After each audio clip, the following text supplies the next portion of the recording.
What's up, guys? Jimbo 203 back at you with another one. A lot of news today.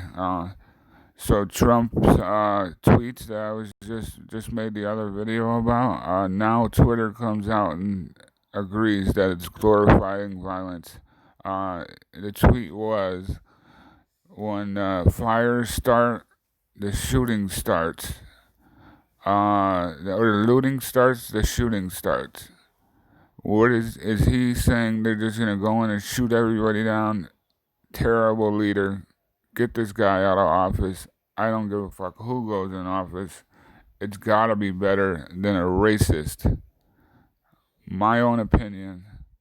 If you don't like it, you don't have to watch it. Let me know what you think in the comments below. When he's sending threats over Twitter, sitting in his office while all this shit's going on.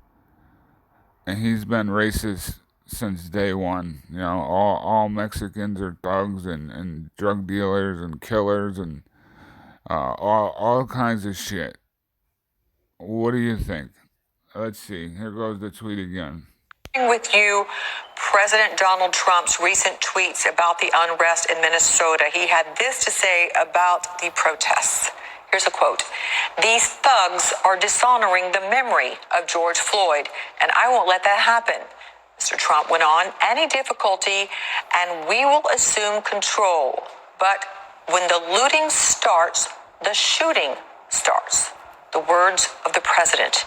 You can see at the top that Twitter took note a short time ago. It flagged that tweet saying this. Riots, this tweet violated the Twitter rules about glorifying violence. However, Twitter has determined that it may be in the public's interest for the tweet to remain accessible.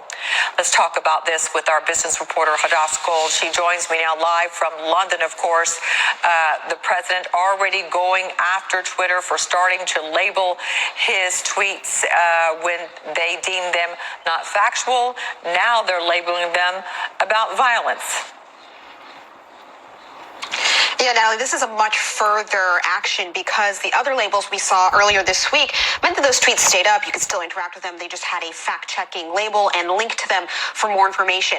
This action, though, actually hides the tweet from most people's timelines. And if you want to view it, you have to click through. Now, this policy was enacted in June of last year, but this is the first time that Twitter is ever actually enforcing it against the president of the United States, despite the fact that many people have said that several other Trump tweets in the past year have warranted this label. So what this label means is that not only is it hidden from people's timelines, but also you can't reply to it and you can't just retweet it. If you want to retweet it, you have to add your own comment to it. This is a very decisive action, and it's one that Twitter has not taken to a lot of politicians because this new policy, they said, well, this tweet would violate its rules in other situations. It would potentially just be removed because of the public interest.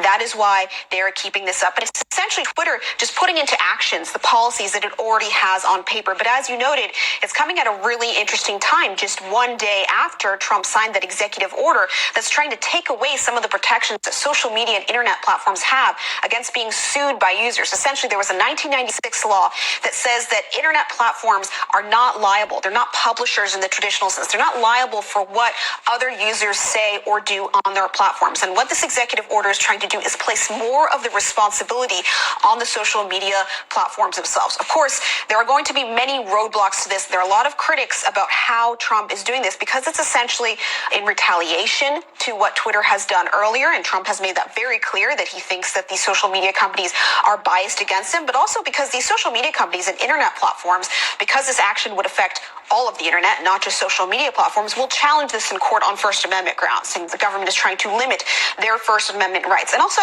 this is a law. Natalie, it would require congressional approval if they actually wanted to fundamentally change that 1996 law. Right. The question remains, can his executive order be enforced?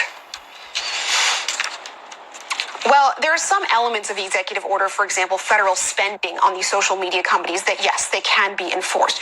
But will we actually see what Trump actually wants from this executive order take place? And the answer is, for most legal scholars, unlikely for that to happen. But listen, it could. There have been calls for social media regulation from both sides of the aisle.